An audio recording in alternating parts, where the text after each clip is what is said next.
high hopes for Boston College this year, but will Boston College become an ACC title contender in the future? We need to talk about it.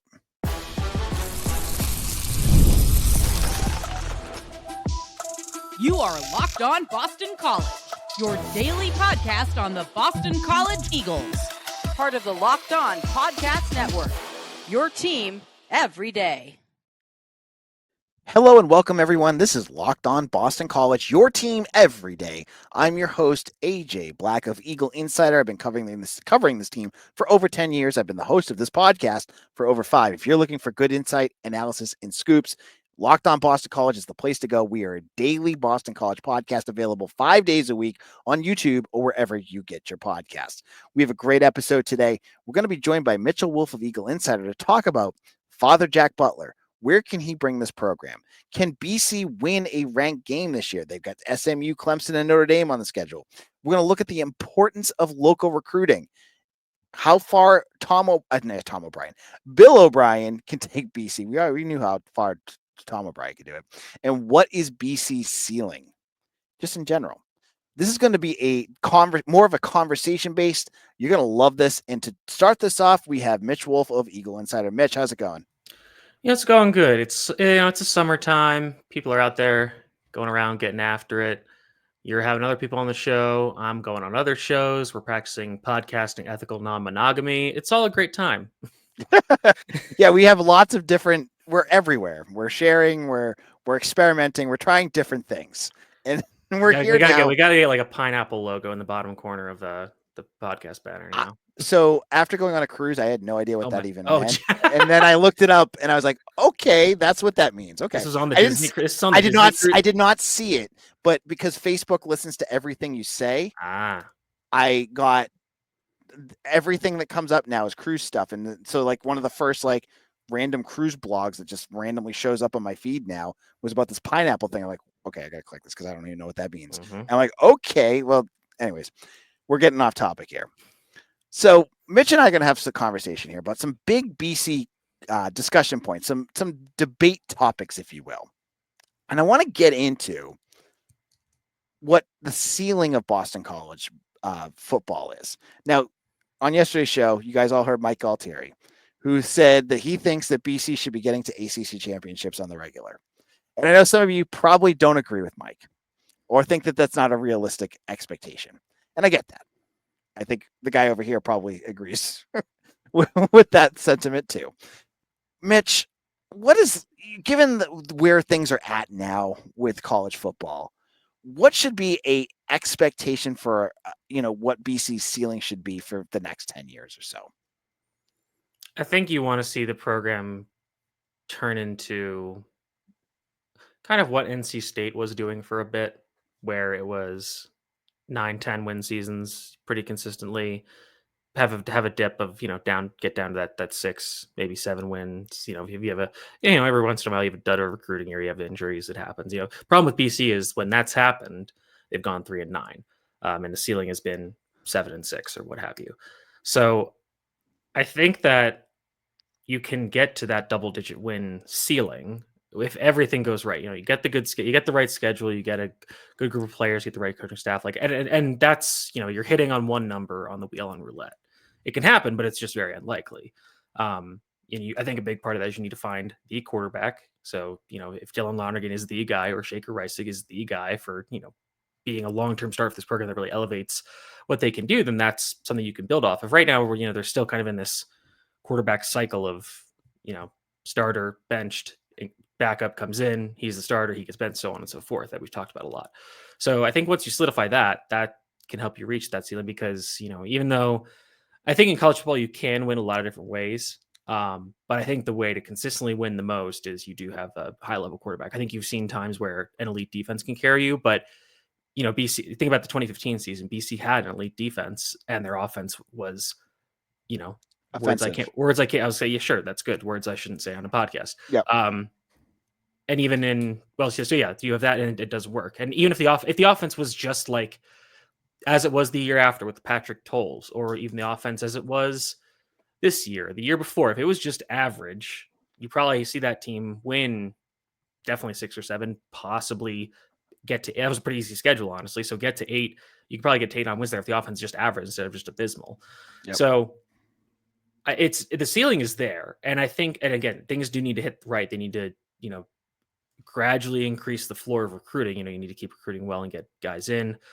Ideally get to a point where you don't need to spend your entire portal budget on rebuilding one position. Because that's kind of has been what's happened with BC in the last few cycles, where it's like, okay, we got to fix this one. Okay, now we got to fix this one. So you hopefully you can get a more balanced roster where everything is, and you kind of use it like NFL teams use the draft and free agency, where you build through the draft, which is high school recruiting, and then you kind of have a set roster, but then it's okay. Now we find some difference makers or some guys that can really elevate us in the portal, which is free agency. So, and the example, I think this was on it was on Split Zone Duo today, where they were talking about how, Ohio State didn't need Caleb Downs to come from Alabama, but they got him, and now it's this. I think they used the word embarrassment of riches.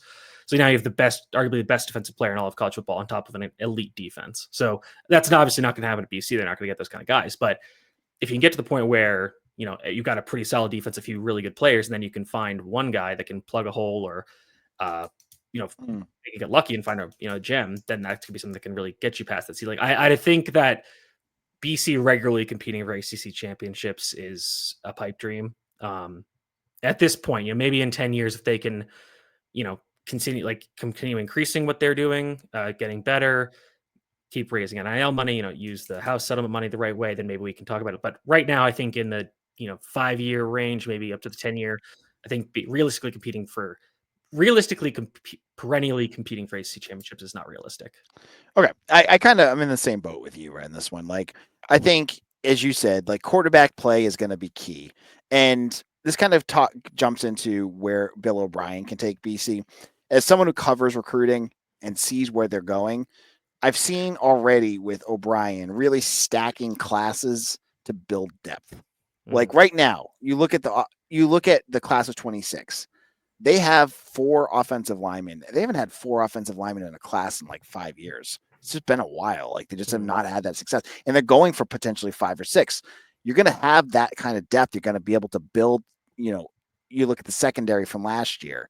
You're looking at the defensive line for this year. Like, they're building that kind of positional depth under Bill O'Brien that I just didn't see happening in years past.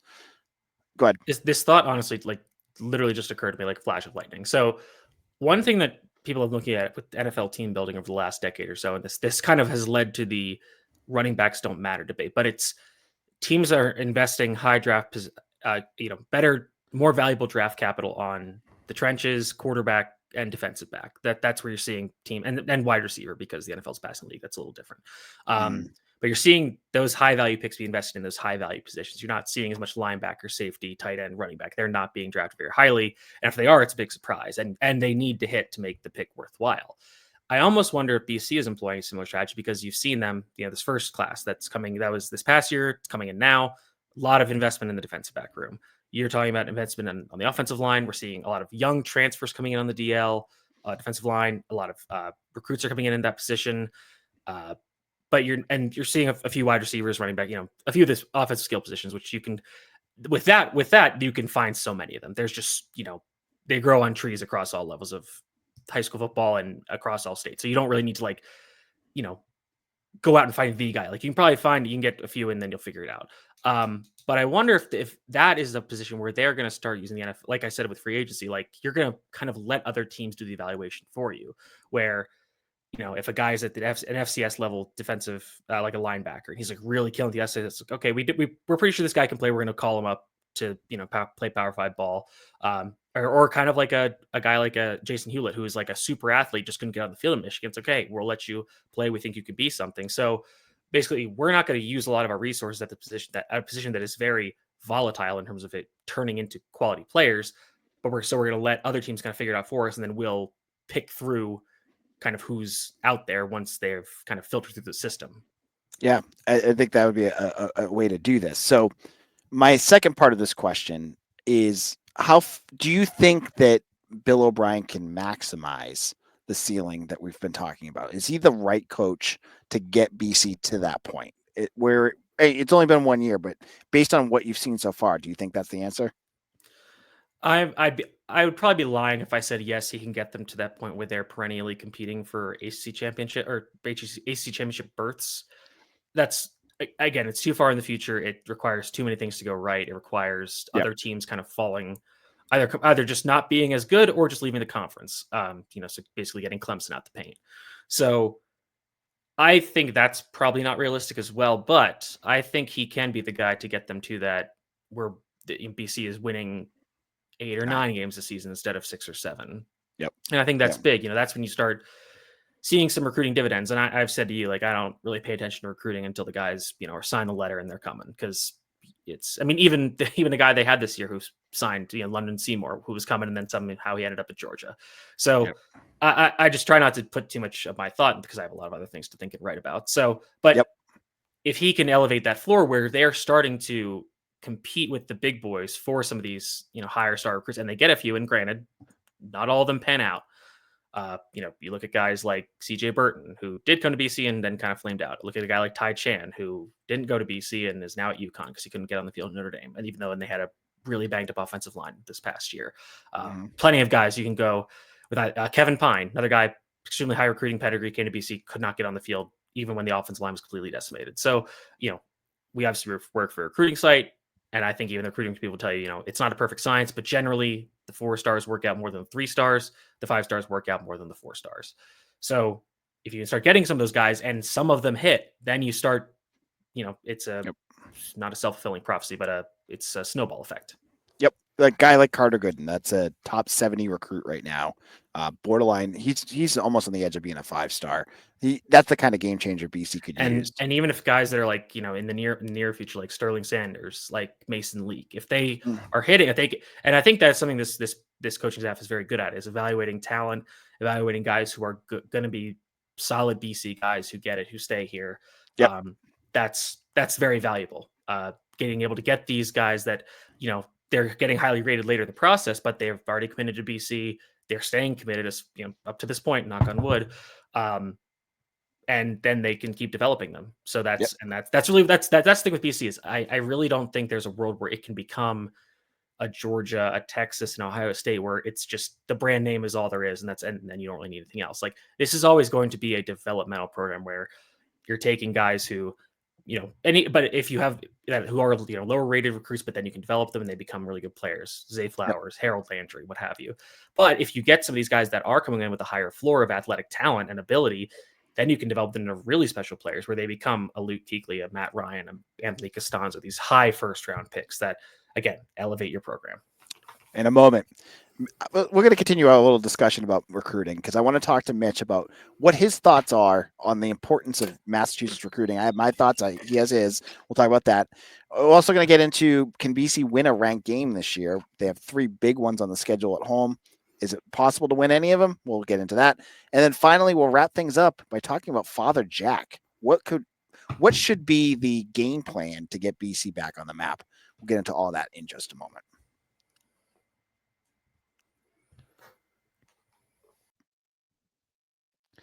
Ever check your bank account and wonder, where did all my money go? Between dining out, online shopping, and entertainment, it's easy to lose track. That's where Monarch Money comes in. Your personal CFO, giving you full visibility and control over your finances. Monarch Money isn't just a budgeting app, it's a complete financial command center. You can track all your accounts, investments, and spending in one place, so you stop just managing your money and start building wealth. I love it. I've been wondering with my family if we're spending too much money going out to eat. And I've been able to track it, show my wife, and we've been able to decide whether we need to cut back on that. It's been a big help for our family. So take control of your finances with Monarch Money. Use code LOCKEDONCollege at monarchmoney.com for 50% off your first year. That's monarchmoney.com, code LOCKEDONCollege for half off your first year.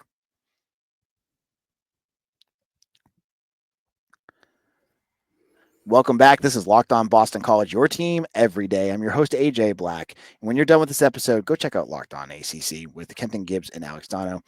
Get some good insight into the Atlantic Coast Conference as a new ACC squad. I'm not in it this week. I had something else that popped up, but you can check that out on YouTube or wherever you get your podcasts. Now, let's continue our conversation about recruiting. And I'm putting Mitch on the spot here. Massachusetts recruiting has been a hot button topic since the days of Steve Addazio. Steve Addazio made that comment about building a fence around Massachusetts and how important it is to locally recruit. We saw less of it with Jeff Steve Addazio wanted to build a big, beautiful wall before it was cool. Yeah, basically. And then Jeff Hafley said, "Nah, I don't really care about any of this," and kind of just let it go at points. And now it's been, again, a point of emphasis with a number of local recruits. Some folks think it's a big deal. Many times when you see a guy like Christian Wilkins end up at Clemson, or, Ryan Puglisi end up at Georgia, folks get up in arms. And from my perspective, as someone who covers this, I think is a fine balance between being successful in Massachusetts and putting unrealistic expectations. From my perspective, there's always going to be kids that are just not going to go to BC. They have coaches that look bigger for bigger schools. They have bigger eyes. Some of them want to go someplace else. It's just part of the game. You can't make every local kid go here. A kid like Ryan Puglisi I mentioned, right? Yeah, the national champions just offered him. How is BC going to match that? That's that. I don't think that's a realistic expectation that he's going to end up here. But yeah, you look at what's going on right now. BC had a bunch of targets that they wanted, and they've been able to land it, and that I think is important. Mitch, what's your take on all this? To kind of piggyback off that point about Puglisi, as somebody who's been to obviously a ton of BC games and has been trying to go to some BC away games just to, because I love football, I love seeing football different places.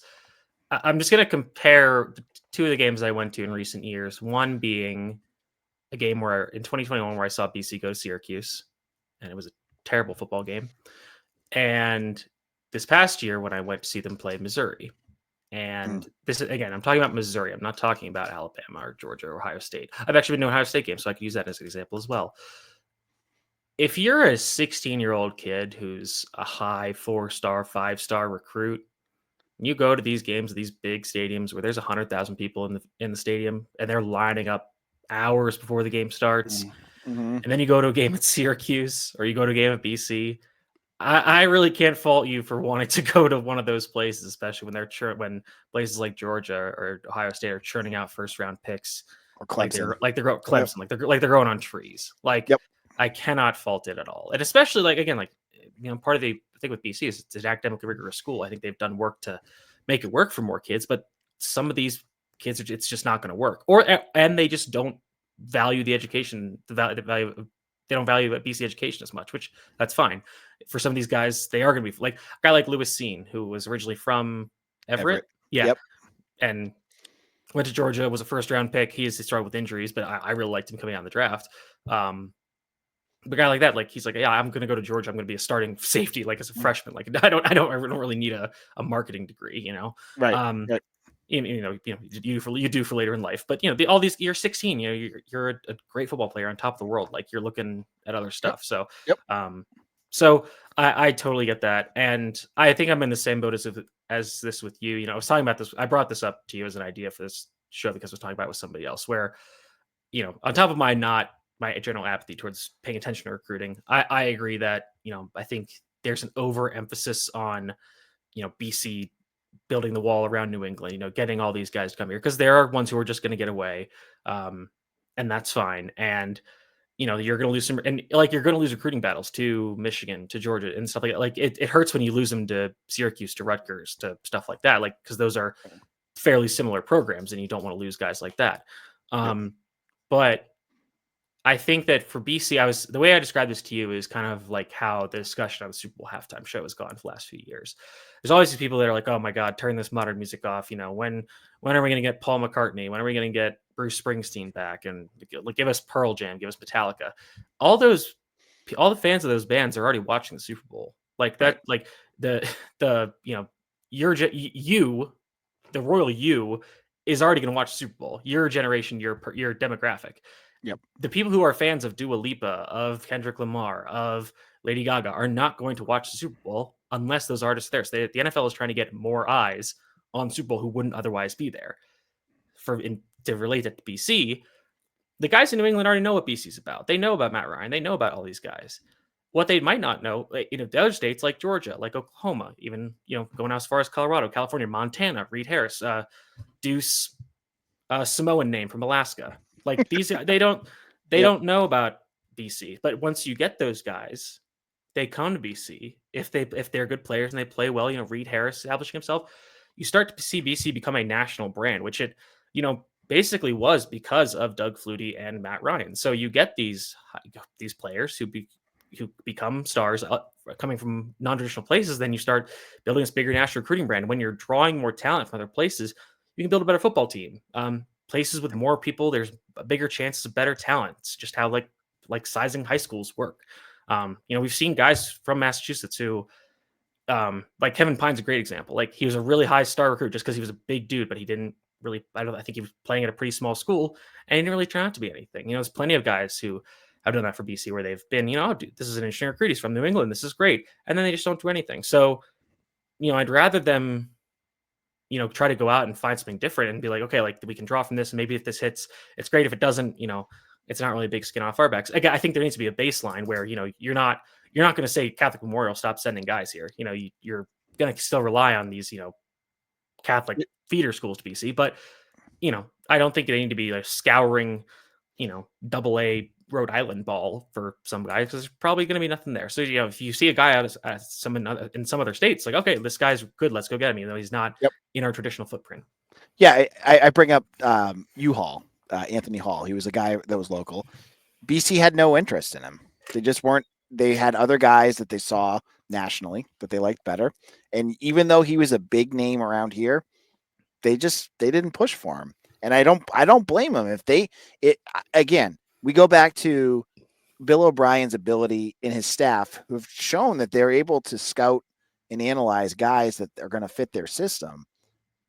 If they don't feel like this guy's going to work out, and even if he's local, don't waste your roster spot on it. Don't go out, get the guys that you think are going to work. And, you look at, as you mentioned, like the national brand, you look at all the stars that are on this team. You mentioned Reed Harris, right? Montana, Grayson James, Texas, Turbo Richards, South Carolina, Lewis Bond, Illinois. Like you go up, KP Price and Jude Bowery, Maryland. It's all over the country. And that, I think and they've said it to me, like their perspective is we're going to find the guys locally that fit us and are going to do what we want and fit what we're going to do. We're not going to just load up on that. I think that's the way to go. Like get the guys that you want, let the other guys go play elsewhere, and then fill up nationally. Now we got to continue because Mitch, I can't keep. The show's going to go too long. I'm going to get yelled at for this, but that's okay. We're having a good conversation here. The other question, me, long-winded and boring. You can also check out Mitch's 20,000 word treatise. All right. Question I keep coming back to, and I think Bud talked to you about it, was looking at that home schedule. If you have not checked out Bud's Cover 3 podcast with Mitch, go check that out. SMU, you have Notre Clemson, Dame, SMU, in that 3-week stretch you got, Clemson in October. You also have at Louisville game at the end of October, which I could see them being ranked. Then you got home versus Notre Dame, SMU, and Georgia Tech all in the course of 3 consecutive weeks. All of those could be ranked games. Mm-hmm. Well, do you see Georgia Tech? Maybe not, but maybe. Maybe depends on how well. I would probably put. I'd bet Louisville is more likely to be ranked than Georgia Tech at that point, but I could be wrong. Well, do you think? Let's just focus on the big three. Do you think there's a chance BC wins any of those? Chance, yes. As I said, I think they have a chance at Louisville or Georgia Tech. I think obviously Brom has given this team trouble for years. He's a very good coach. I think I like Miller Moss a decent bit. He's transferring there from USC. They always get a good portal class. They still have that running back, Isaac Brown, who was really good. They always churn through receivers. They had never a problem there. And I think their defense is actually pretty good. So that'll be tough. It's on the road to Louisville. That's probably not going to happen. Notre Dame, don't know what's going to go on with quarterback, but they got Steve Angeli out of there because they seem like they're going to go with one of the younger guys. So they must be good. They've got some good receivers finally. It's been decades. So that they're going to be a problem. I don't see BC winning that game. Even though Notre Dame's coming here, that's a tough. They're coming off appearing in the national championship. They got probably a little worse across the board, but they're still really good. SMU, them coming up here in November is interesting. I am a little wary of them. I think they could kind of take a step back. Kevin Jennings, he can create, but he also has some chaos demons within him that can lead to some trouble. Yep. They brought in Tyler Van Dyke from the portal, so I'm not really sure why, but seems like you wouldn't do that if you didn't have a good reason. So that happened.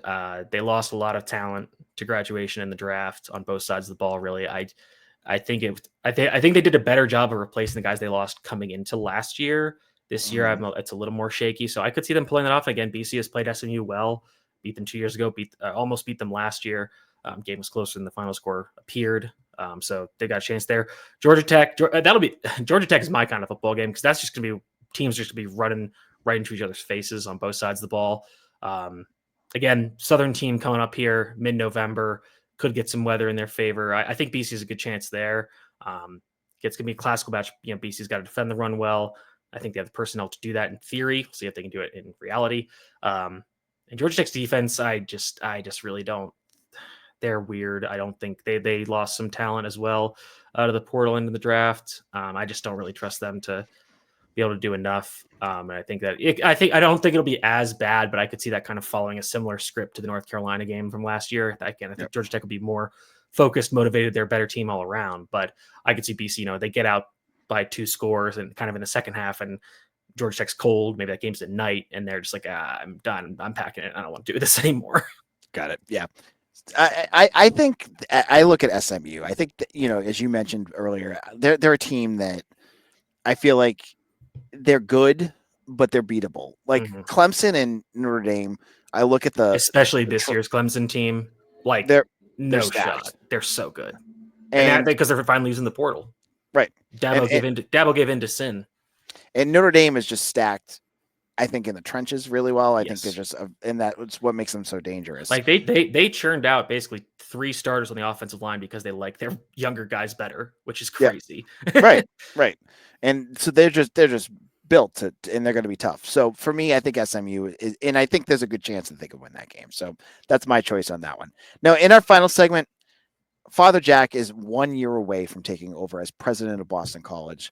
What does he need to do? We're going to talk about what we think he needs to do to fix BC in just a moment.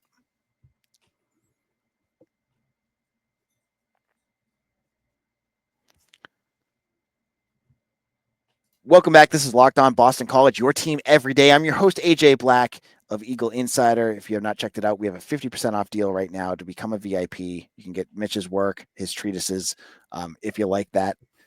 You can check out my recruiting work if you like that.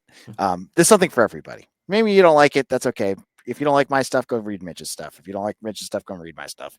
We'll get you covered there. So check that out and sign up today. Now, Father Jack, his slow ascension into the position, I think, starts now. I think he's about to start to learn the role of president of Boston College from Father Leahy, who's going to be stepping down at the end of next academic year. My big question is, this is a big time for Boston College, for any athletic program, with the house settlement, with all the things going on and the change that's going on in college sports. He's got to take advantage of this. He's got to be able to get BC to take that step to make sure that they are not left behind, that they're not a team that when things start to change, they're in the background with UConn. You don't want that to happen. Mitch, what does he need to do? I think that he is just naturally going to be more open and receptive to the changes that are happening. It felt like with Leahy, everything was very reactive. Yep. He obviously didn't really want to get involved with athletics. And I think we know that Father Jack does. And I think that he is somebody who's going to take an interest in being more proactive and not just passive with athletics. I think you're going to see maybe some almost like think tanks of people of boosters or people that are more knowledgeable in the space to get BC more involved, to get them in a better position to be a leader in the space. For private schools, it's an even more interesting distinction, because I think it was Kentucky basically separated their NIL fund into an LLM or something, or some kind of other business or an LLC, some kind of other business organization. Which I'm not sure if that's more, if it's easier with the public school or harder, or then same thing reversed for private schools.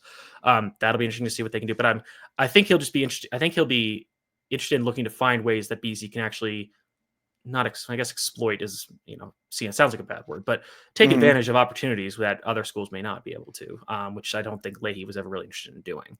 But beyond just like using it to grow the endowment of the university, which, I get people like don't like, Leahy because that's like all he's focused on, but it's like, that really is his job, so like, I can't really fault the guy for, doing what the primary directive of his job is. It's a shame that he let the secondary directives fall behind because of it, but I kind of get it. So with that in mind, I'm also hoping, I think the dream that everybody has is that this school could like add a men's lacrosse program. It's kind of a pipe dream given, status of, well, we'll see what Title IX has with they're taking a suit against the House settlement for past players. So we'll see how that affects it. Yep. But that's something that people have been talking about for decades since they got rid of the program, basically because BC, New England is a hotbed for lacrosse talent, the Northeast, the Mid-Atlantic, what have you. Yep. And obviously, BC's women's lacrosse has been a dominant powerhouse program, so that's something that would be interesting to see. I think they've been talking about upgrades at alumni for years. There's been multiple surveys. We had the sketches last year. Remember, like they said that survey, like renderings. Yeah, exactly. So I don't know what's going to happen there, but that would be interesting to see. I don't think you're ever going to see BC build a new stadium that isn't on campus, and I think that would be a stupid idea because I think having the stadium on campus is a very good thing, even if it is smaller. And I think having a relatively smaller stadium does not hurt BC, honestly, like for what it is, because you're never going to fill a 60,000 seat stadium at BC. You can get close to filling a 40,000 seat one. Like honestly, one of my ideas was, I guess basically clear out the south upper deck, get rid of that, and like turn that into like a standing room only section with a much bigger jumbotron. I think that'd be interesting because then you just filter people in other seats and the stadium looks more full. So I think that'd be interesting. That's really all I can think of right now. Yep. I think this is going to be very good for BC athletics. I'm really interested to see. We're seeing the effects right now of the administration understanding, at least in a few different spots, that putting good money into a good coach is going to pay you dividends. You're seeing it with Bill O'Brien. You're seeing it with Akasha Walker-Wine, seeing it in the lacrosse program, Greg Brown, like your three like programs that are doing well relatively. You're paying that money. Then you get Earl Grant. And I've said all along that I'm very skeptical of where things are going with that program right now. Like he takes over next year. Will he look at that and say, we need to infuse more money? Like you got to put more money into it. You got to be able to like, yes, BC is not an attractive school to coach at right now, but I do think that if you throw a whole bunch of money at a good coach, you could probably get somebody here if you had to, like if you paid him. But I think the problem is that leads to the question, which I think is a big one. Would they get a basketball only stadium? That's another one, right? Which I just don't know if there's room. That's the thing. And like, it's weird, but like it's hard to turn. Like you have Conti, like it is like it's there. It's hard to turn that down when it's like buying. It's like if you have a paid off car and you're like, I'm going to buy a new one. It's like, well, then I have to throw all this money away for something that's basically does the same thing. So it'd be nice, but again, I'm just not sure there's room unless they want to like basically flatten that forest that's next to the new gym next to where Edmonds used to be. Yep. So that would be an idea, but I'm not sure if they really own that land. So and they could go off campus too and like build like a hockey one on like Pine Hills or something like that. Just like build a hockey or basketball only facility. Yep. I think Conti works better as Conti works better as a hockey barn. I think. Yeah. I think you could.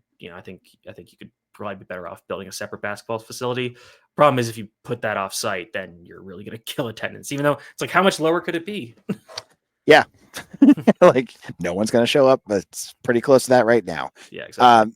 So yeah, I'm very interested to see. Now, what do you guys think? If you have thoughts of what you'd love to see Father Jack do, put those in the comment section. We got to wrap things up, but we're going to do this again. We're into the summer months. I do this 5 days a week, and there's lots to talk about. We have other thoughts about quarterback futures coming up and all sorts of good stuff. Mitch, where can people find your work? You can find me at Mitchell T. Wolf, WOLFE on Twitter. Obviously, check out my work at Eagle Insider. I recently launched a new draft podcast with my friend Daniel Garrett. We did this on a different feed a few years ago, but then I was moving, took a different job, so it was just busy with other stuff. Now I've got some more time, so we're jumping back in the draft space. We've done rankings for offensive tackles and quarterbacks so far. We're currently working on interior defensive line. So if you do like my draft talk, want to hear me talk more about specific prospects, check that out at Truly NFL Draft. That's all I've got going on right now. So just make sure you check out our work at Eagle Insider as well. All right. And you can follow me on Twitter at AJBlack247. Make sure to hit that like and subscribe button. It does help with the YouTube algorithm, and it does help people find us on the podcast app. So if you're listening on a podcast app, make sure you hit give us a 5-star review. It does help us. And I'll be back again on Monday to talk about the wrap up of official visit weekend 3. Will the Eagles land anyone this weekend? We'll talk all about it here on Locked On Boston College, your team every day.